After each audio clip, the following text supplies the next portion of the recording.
Hi, I'm Paul, and today we're going to talk about values in hi-fi. And our question comes from David in Fort Worth, Texas. Hi, Paul. I bought a Sprout. Love the Sprout. Sprout was the brainchild and the passion product of my son Scott McGowan. And Scott is one of the more passionate music lovers I've ever known. And he worked on that for years, put his heart into that product. And I'm very proud of that boy and that product. It's a great product. It's our little integrated, $500, and it's hard to beat. Anyway, David in Fort Worth, Texas, bought a Sprout a few months ago and paired it with some ELAC B5 speakers, Andrew Jones' work. Very good. And I really enjoy the sound. And I've recently upgraded my interconnects to some decent AudioQuest cables. Nice.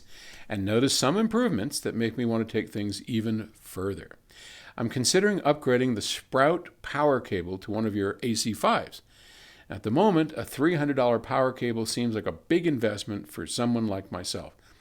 Would a better power cable really be a worthwhile investment for my system? I've not heard the difference and I'm a bit hesitant to spend the money. Thanks. I enjoy the videos. David. Wow. That is a really good question and very heartfelt, and I appreciate it because I'm going to tell you right away, no, don't do it. Power cables do make a difference. No question about it. I know. I hear it. Oh, that's bullshit. No, it's not. And start rant.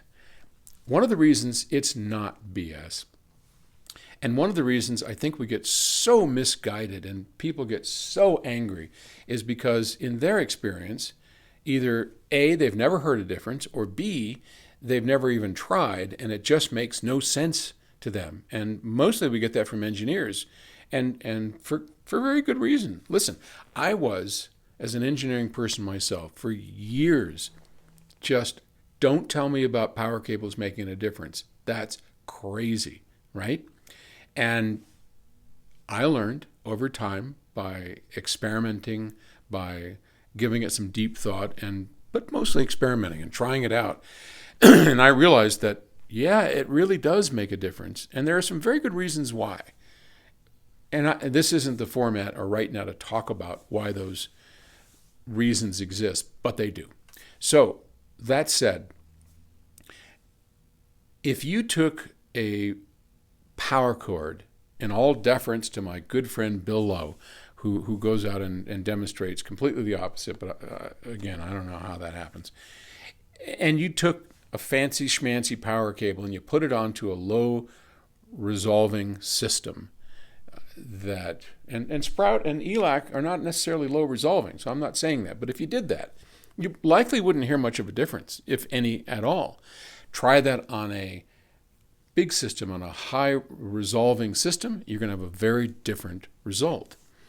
And the reason is because the way these things are set up, you have to have some means of differentiating the small cues of difference that take place in these systems, right? And Sprout, much as I love Sprout and those ELAC speakers, Sprout isn't the highest resolving system that you're going to wind up finding. So if you took an AC5 and you plugged it into Sprout and you were a good listener, you would hear a difference. I would hear a difference. I could listen to it and go, yep, that definitely better. Is it worth more than half the price of Sprout in the grand scheme of things? No, I don't think so. And cables are going to make more of a difference, like your AudioQuest interconnects or your speaker cables, because after Sprout, now we have something that is a little bit more definable and listenable that we'll hear.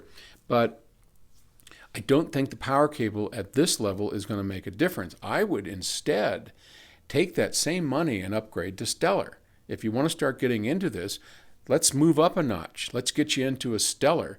And then you're going to hear a big difference. Then you're going to be able to start hearing some of these differences. But I think the real trick with all of this is a little bit of common sense in terms of where you put your dollars, right? And you've done really well. You've put together a beautiful little system that is going to honor the music and make things sound right. So maybe your next step could be a better source. Maybe the next step up in loudspeakers. And do it incrementally. Figure out which one is the weaker link and then put your money into that. And that process of discovering the weak link, improving it, then moving up, etc., is really the way to go and my best advice for you. But great choice, David. Appreciate the question. Hey, thanks for asking, and I'll talk to you later.